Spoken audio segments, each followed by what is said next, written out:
High Minds kasi napakaganda ng pangalan. Mataas na kaisipan. Bakit High Minds ang pangalan? Nung nagsimula po kasi talaga kami, hindi naman talaga business yung High Minds. Wala naman talagang High Minds closing. 2011, 11 yung date. Nag-release ako ng mixtape or album yung CD. Noong mga panahon na yon, ang bentahan ng CD is 150 pesos. Ang 150 pesos that time is hindi kalakihan, hindi makakabuhay ng pamilya o anuman. Nagtatrabaho ko, actually, gasoline boy ako sa gasoline station that time na yon. Yes. Hindi makakabuhay nun. CD, kahit bentahan mo lahat ng tropa mo, CD, makasampu ka, 1.5, maliit pa rin. Ang pangalan ng mixtape or album na yon is High Minds Music. Ginawan ko ng paraan kung paano kikita tong CD na to. Parang nakabenta ko ng 5 CD sa isang tao. Sinamahan ko ng t-shirt. Hindi pa talaga High Minds clothing yon, nakalagay lang High Minds kasi High Minds Music yon. Yes. Binandal ko lang yung t-shirt sa CD ko, ayun yung simula. Nagkaroon ng High Minds. Una, isang t-shirt, 2 t-shirt, 3 t-shirt, 4 na t-shirt, magkakapera ako. Mawawala, magbabalik ulit ako sa isang t-shirt, 2 t-shirt, 3 t-shirt. Hanggang nagsawa na ako, parang may mali. Nagkakapera ako. Tapos babalik ulit ako sa zero. Naisip ko nun, kailangan ko mag-focus. Lahat ng sahod ko, lahat ng kita ko, pinagsama ko, wala akong ginagastos, hindi ako lumalabas. Double up.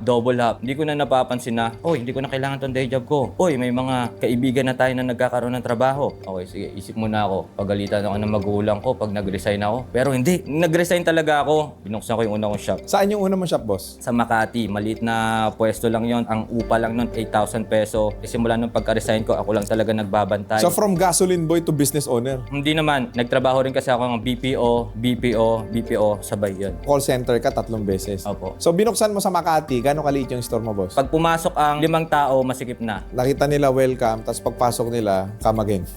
Diretso na. Saktong-sakto lang po talaga.